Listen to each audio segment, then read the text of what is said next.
Sir आपने कहा कि एक्सपीरियंस हुआ, भले वो रिजेक्शन हुआ या एक्सेप्टेंस हुआ, राइट? एक्सपीरियंस, अच्छा एक्सपीरियंस या बुरा एक्सपीरियंस, राइट? तो सर जब एक्सपीरियंस से फायदा हुआ तो बुरा तो हुआ ही नहीं. I think there is nothing a bad experience in life. अगर उस एक्सपीरियंस से आपको फिर भी कुछ अच्छा सीखने को मिल रहा है तो बैड एक्सपीरियंस तो हुआ ही नहीं वो. Every experience is a good experience in life. Absolutely, I agree. I agree. If you are a better evolved person, जिस दिन हमको ये समझ में आ जाएगी कि एक्सपीरियंस है, अच्छा या बुरा नहीं है, तो सीढ़ियाँ सक्सेस तो आपके कदम चूमेगी. लेकिन अब आगे जब चेंज आता है तो हम कैसा रिएक्ट करते हैं, हमारा दिमाग कैसे रिएक्ट करता है, उसके बारे में कुछ लोगों ने कुछ कहा कि both nature and nurture, both nature and nurture will influence how we form our core beliefs about how the world works and our role in our respective worlds.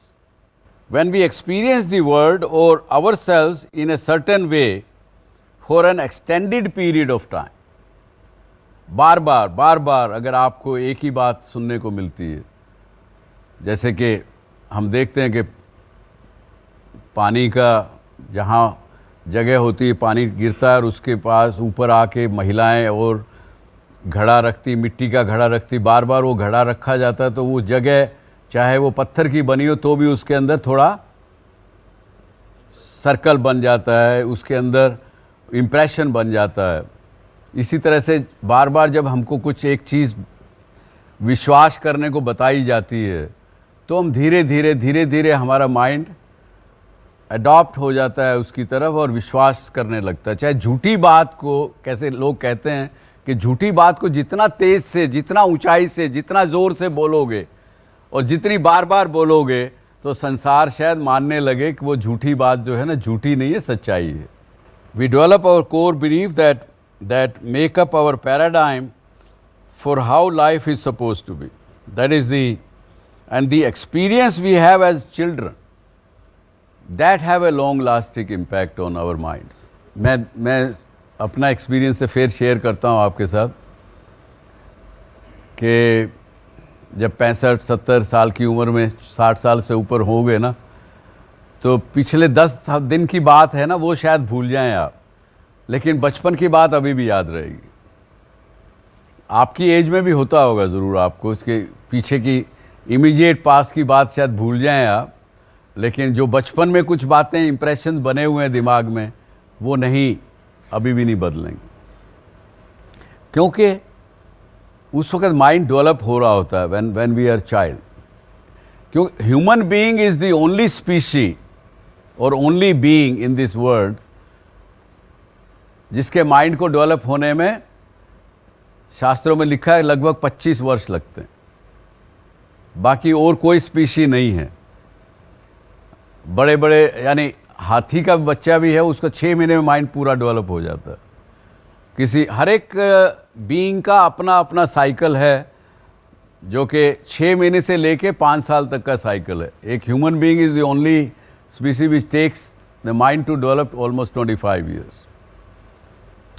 इसीलिए हमारे बुज़ुर्गों ने या शास्त्रों ने कहा कि 25 वर्ष तक आप ब्रह्मचर्य का पालन कीजिए और एक आश्रम बनाए, 25 4 साल के आश्रम बनाए. तो वो कोई बिना साइंटिफिक कारण से नहीं थी, तो यही था कि 25. तो उस वक़्त के जो एक्सपीरियंस है, they have greater chance of influencing how our future neurological connections in the brain, how our neurological connections will develop. Children tend to adjust better to change since they don't have much legacy material. To overcome when encountering the change, जब बच्चा एक कोई change को encounter करता है, जब मेरा teacher मुझे कुछ नई बात बताता है, जब मैं छोटा बच्चा होता हूँ, I am ready to accept much more than the matured people. So as we age our brain becomes less plastic. We encounter more difficulties processing changes because our paradigms are more ingrained. क्योंकि दिमाग mature हो गया, अपना paradigm हमने fix कर लिया, ये ठीक है, ये नहीं ठीक है, ये अच्छा है, ये बुरा है। हम चेंज उस वक़्त एक्सेप्ट करने के लिए कम तैयार होते हैं। और एक तो कहावत भी है कि you can't teach an old dog a new trick, can you? So this is I think we conclude that our mind, the nature and neurological system makes us process the change in a faster or a slower manner.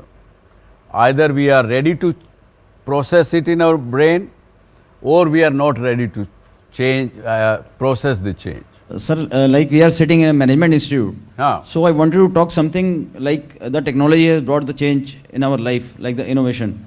One thing, the positive change is that everything we can get and automation is there. But the negative part, I want to ask you, sir, like when all these things are happening, innovation is happening. So what about the employment? Changes जो होती हैं life में, चाहे वो technological change हो, चाहे वो social change हो, चाहे वो पर्सनल चेंज हो, change is a change, good और bad is a subsequent thing. और हमने अभी तक ये कहा कि चेंज जब होता है तो हम अगर पूरे अपना पैराडाइम हमने सेट कर चुके हैं अगर अपने माइंड में, तो हमको उसको चेंज को स्वीकार करने में दिक्कत होती है। अगर अभी तक हम मैच्योर नहीं हुए हैं तो हम चेंज को अडॉप्ट करने में ज़्यादा सक्षम होते हैं। अच्छा या बुरा एक अलग विषय है। Sir, how do you justify prejudices and superstitions that are there in the society in respect to changes? Like some people accept those prejudices and behave according to those, and some people don't accept this. Even in a later stage of their lives, people are they are subject to change according to different kind of experiences. So how do you justify that? Very good question, very good question. ये मैं चर्चा करूंगा आपको इसके बारे में। इंसान जब चेंज को रजिस्ट करता है तो क्यों करता है, और चेंज के एक प्रोसेस है। जब चेंज को आप रजिस्ट करते हैं और जब उसकी जर्नी में जब आप एक्सेप्ट करना शुरू कर देते हैं, देयर इज़ ए प्रोसेस, तो वो मैं बताऊंगा आपको।